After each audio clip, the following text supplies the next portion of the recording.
What's going on, Falcons Nation? Welcome back to Falcons Feud.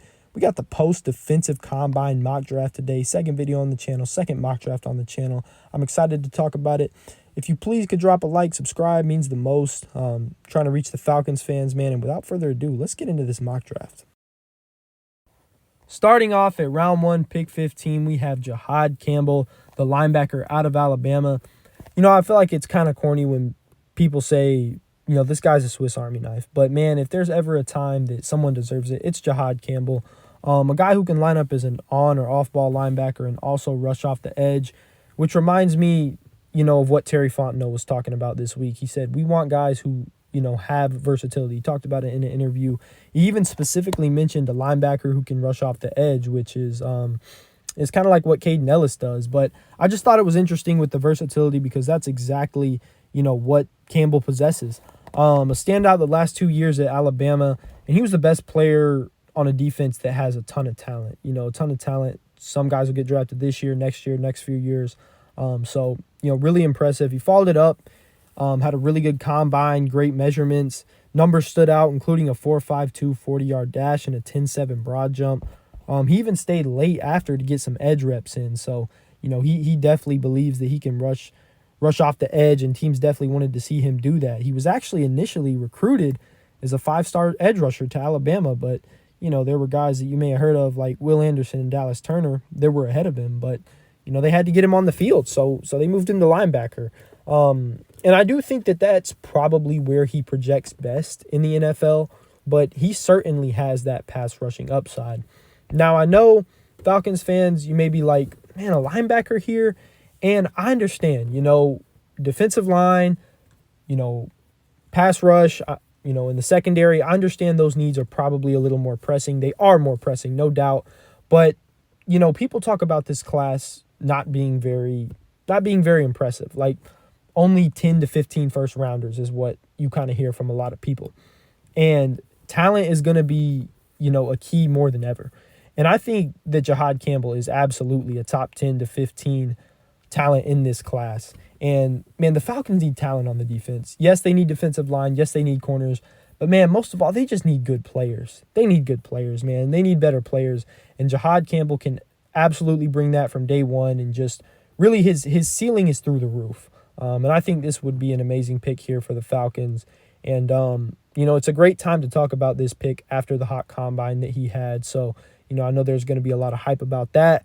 But I really do see the big picture here in this pick. And I would really like this pick for the Falcons. Really, really, really like this pick for the Falcons. Next, at round 2, pick 46, we have the edge rusher Princely Umanmielen out of Ole Miss. And, man, I really like this pick here. You know, the Falcons are able to add a high upside rusher in round 2 after not addressing it in the first round. Princely's a guy who I was really high on during the season. Like, you know, thought he stood out in a lot of games. That Georgia game, I was really high on him. And just, he had really good production, man. 10.5 sacks this past season. You know, had a few standout seasons at Florida before coming to Ole Miss. So he has been around for a while. But you know, he was really good this year. And honestly, I thought he would get more first round, more like top 20, 25 hype, you know, in the draft cycle. But he struggled a little bit at the Senior Bowl. You know, it wasn't really his best showing there. You know, I think the thing about him is he has a really good spin move. Like, it's very effective. But, you know, he relies on it too much. And you could kind of see, you know, that those offensive tackles at the Senior Bowl were watching tape because they kind of knew it was coming. You know, he was kind of telegraphing that.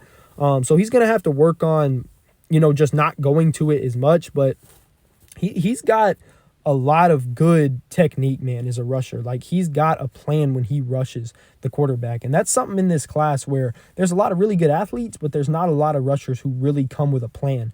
And Umanmielen comes with a plan, man.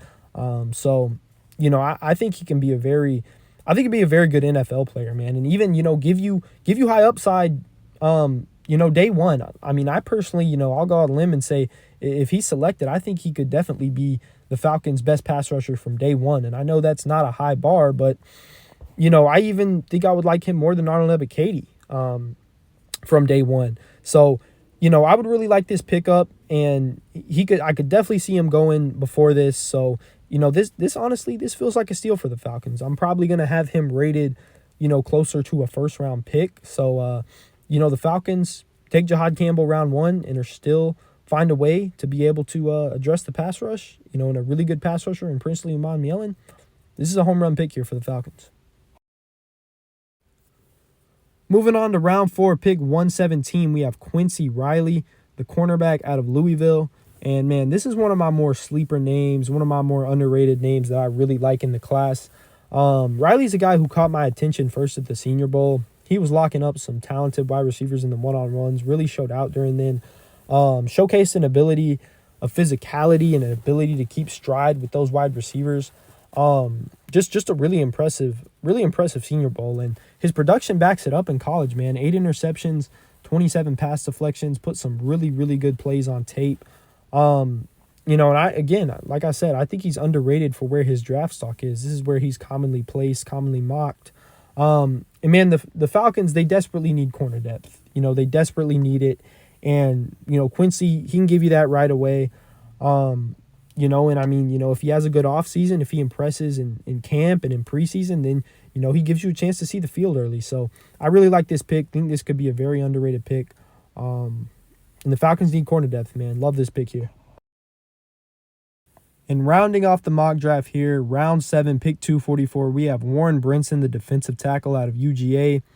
Brinson kind of fills that late round player quota from UGA that the Falcons always make. John Fitzpatrick, Justin Schaefer, and Zion Logue from last year. They always seem to do that. Brinson's a good run defender, been a reliable player at UGA for the last few years. Solid first step, shoots gaps well. Like I said, he's more of a run defender first type of guy. He's shown upside at times as a pass rusher. It's probably not where he's going to excel at the next level if he does, but, he's shown it at times. Kind of like we were talking about with the cornerback need, in depth. The Falcons need depth along that interior defensive line. And obviously, you expect them to upgrade it during free agency, but, and certainly can do it earlier in the draft. But, Brinson will give you that here. He'd give you depth at the least. And hey, maybe the Falcons will actually be able to keep him, unlike another defensive tackle from Georgia who was drafted last year, Zion Logue. So, hopefully this will be a better pick. And that concludes the post defensive combine mock draft. Thank you so much, guys, for tuning in to today's video. I plan on doing a free agency video soon before free agency. Maybe a little preview, prediction, stuff like that. But if you could drop a like, subscribe, again, trying to reach Falcons fans. And I appreciate you guys for tuning in today. And as always, rise up.